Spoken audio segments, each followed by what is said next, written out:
नमस्कार दोस्तों, स्वागत है आपका हमारे YouTube चैनल क्रिकेटिंग हीरोज में। यहाँ हम बात करते हैं कुछ ऐसे परफॉर्मेंसेस के बारे में जिन्होंने मैच का रुख ही बदल दिया था।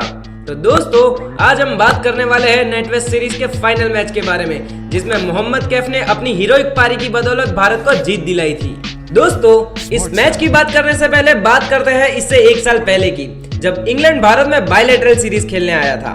भारत ने टेस्ट सीरीज तो आसानी से जीत ली थी, पर उसके बाद खेली गई वनडे सीरीज में कांटे का मुकाबला चल रहा था। एक मैच भारत जीतता था तो एक मैच इंग्लैंड। 5 मैच खत्म होने के बाद सीरीज में भारत 3-2 से आगे था और अब बचा था आखिरी मैच, जो कि वानखेड़े स्टेडियम में खेले जाने वाला था।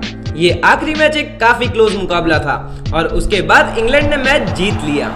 इससे खुश होकर एंड्रयू फ्लिंटॉफ ने अपनी टी शर्ट उतार दी और पूरे ग्राउंड में इसी हाल में घूमते हुए सेलिब्रेट किया। उन्हें पता नहीं था कि इसका खामियाजा उन्हें बहुत ही जल्द भुगतना पड़ेगा। उसके अगले ही साल 2002 में नेटवेस्ट ट्राई सीरीज खेली गई, जिसमें 3 टीमों ने हिस्सा लिया था, जिसमें इंग्लैंड, इंडिया और श्रीलंका शामिल थे। लेकिन श्रीलंका शुरुआत से ही इस टूर्नामेंट में साधारण परफॉर्म कर रहा था। कांटे की टक्कर तो इंडिया और इंग्लैंड के बीच चल रही थी। दोनों ही टीमें बड़ी आसानी से फाइनल में पहुंच गई। दोस्तों, चलिए मैं आपको ले चलता हूं इस ऐतिहासिक मैच के सफर पर। मैच का दिन आया, इंग्लैंड ने टॉस जीतकर पहले बल्लेबाजी करने का फैसला किया। इंग्लैंड के ओपनर मार्कस ट्रेस्कॉथिक ने बेहद ही उम्दा बल्लेबाजी करते हुए शतक ठोका और ये देखकर इंग्लैंड के कप्तान नासिर हुसैन भी कहां पीछे रहने वाले थे। उन्होंने भी मिडिल ऑर्डर में खेलते हुए शानदार शतक ठोका। इन दोनों बल्लेबाजों ने इंग्लैंड की इस पारी को 325 रनों के विनिंग टोटल पर लाकर खड़ा कर दिया। पहली इनिंग के बाद इस मैच में इंग्लैंड की पकड़ काफी मजबूत हो गई, क्योंकि साल 2002 में 300 प्लस रन चेस करना नेक्स्ट टू इम्पॉसिबल था। पर दादा के अंडर खेल रही इस टीम की बात ही कुछ और थी। सौरव गांगुली की इस टीम ने हार मानना तो जैसे सीखा ही ना हो। भारत की इनिंग की शुरुआत कर रहे भारत के आक्रामक ओपनर वीरेंद्र सहवाग और खुद कप्तान सौरव गांगुली मैदान में उतरे। दोनों बैट्समैन ने भारत के चिंतित फैंस को आशा देते हुए धमाकेदार बल्लेबाजी शुरू की। दोनों बल्लेबाज अपने आक्रामक अंदाज से जहां इंग्लैंड के गेंदबाजों का हौसला तोड़ रहे थे, वहीं भारतीय फैंस को जीत की उम्मीद जगा रहे थे। लेकिन मैच में एकदम से ट्विस्ट आ गया। 106 रनों पर सौरव गांगुली का विकेट गिरा और 146 रन होने से पहले भारत की विकेटों की झड़ी लग गई, जिसमें सहवाग, द्रविड़ और तेंदुलकर जैसे महान बल्लेबाज शामिल थे।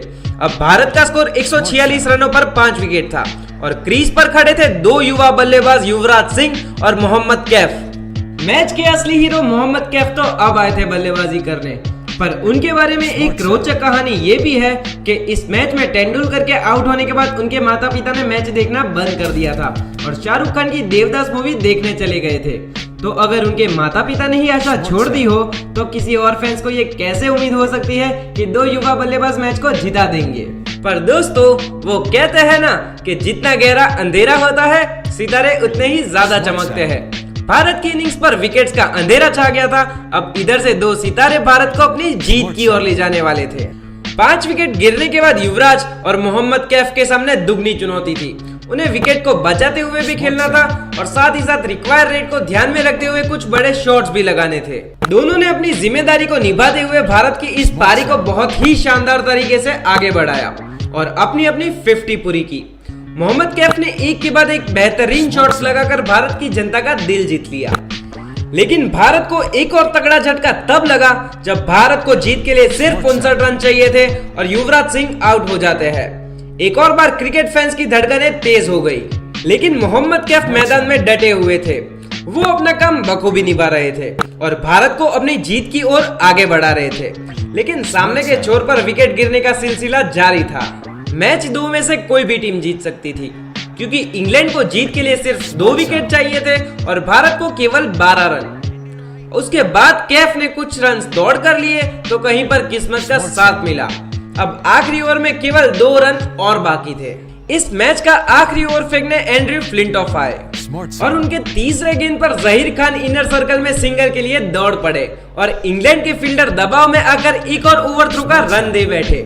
भारत इस आइकॉनिक मैच को बहुत ही ज्यादा संघर्ष के बाद जीत गया और जीत का सेहरा बंधा मोहम्मद कैफ के सर। और अब बारी थी बदले की। सौरव गांगुली ने क्रिकेट के स्वर्ग माने जाने वाले लॉर्ड्स की बालकनी से फ्लिंटॉफ को टी शर्ट निकालकर उनके ही एग्रेसिव स्टाइल में करारा जवाब दिया और एक बात साबित कर दी कि किसी भी भारतीय से पंगा लेना कितना महंगा पड़ सकता है। ये बात उनको शायद युवराज के 6 छक्कों के बाद दोबारा पता चल गई होगी। तो दोस्तों आज के लिए सिर्फ इतना ही। अगर आपको कैफ की ये पारी और दादा का रॉयल सेलिब्रेशन पसंद आया हो तो लाइक करें, शेयर करें, सब्सक्राइब करें। और अगर आप चाहते हैं कि हम आपकी कोई पसंदीदा परफॉर्मेंस पर ऐसे ही वीडियो बनाएं तो हमें कमेंट सेक्शन में जरूर बताएं। Thank you.